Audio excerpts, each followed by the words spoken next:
මොකද මේ Hollywood Bollywood වල අපි දැකලා තිබ්බට මේ ඇනිමේෂන් ශ්‍රී සිස්ටම් ලාංකීය සිනමාවට නවුම් අත්දැකීමක් මේ චිත්‍රපටයත් එක්ක. ඔව්. ඉතින් ඒ අත්දැකීම ඉතින් අපිටත් අත්දැකීමක් නිසා අපිට මුකුත් දැම්ම කියන්න බෑ. මට අරුණ ජයවර්ධන කියන්නේ පුරුදු කෙනෙක් නෙමෙයි සුපුරුදු කෙනෙක් 2003 වගේ කාලේ දැන් අපි දේවස්කින්න කාලේ කළා. එකට ගොඩාක් නාට්‍ය කළා දෙනවා. ආයිබෝවන් අද පිස්සෝ චිත්‍රපටයේ මුහුරත් තුලලා අපිත් එක්ක මේ වෙලාවේ සම්බන්ධ වෙලා ඉන්නවා පිස්සෝ චිත්‍රපටයේ රංගනයෙන් දායක වන ආදරණීය රංගන ශිල්පියෙක්. කොහොමද කුමාර අයියේ මොනවද මේ දවස්වල වැඩ කටයුතු? මේ දවස්වල මගේ බාලරාජ් කියන චිත්‍රපටයේ වැඩ කටයුතු අවසන් කරා. දැන් The Old Man ෆිල්ම් එක එනවා.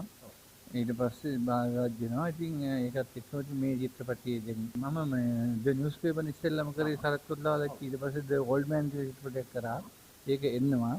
දැන් බාලරාජ් තමයි දැන් එන්න තියෙන්නේ. දැන් හදාගෙන යනවා. ඉතින් ඉස්සරහට ලයිෆ් ගාඩ් කියලා ෆිල්ම් එකක් සහ ස්පා කියලා ෆිල්ම් එකක් කරන්න ලෑස්ති කරගෙන ඉන්නවා ඉතින්.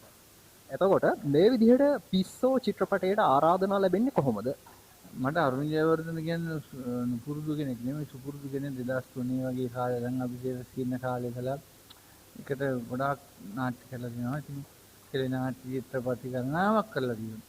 ඉතින් මේ මිත්‍රත්වය හරහා ඉතින් අද වෙනකොට ඉතින් මේකට සම්බන්ධ වුණා. මේක හැබැයි නුපුරුදුයි. මේ මොකද මේ හොලිවුඩ් බොලිවුඩ් වල අපි දැකලා තිබ්බට මේ ඇනිමේෂන් ශ්‍රී ලාංකීය සිනමාවට නවුම් අත්දැකීමක් මේ චිත්‍රපටයත් එක්ක. ඔව්.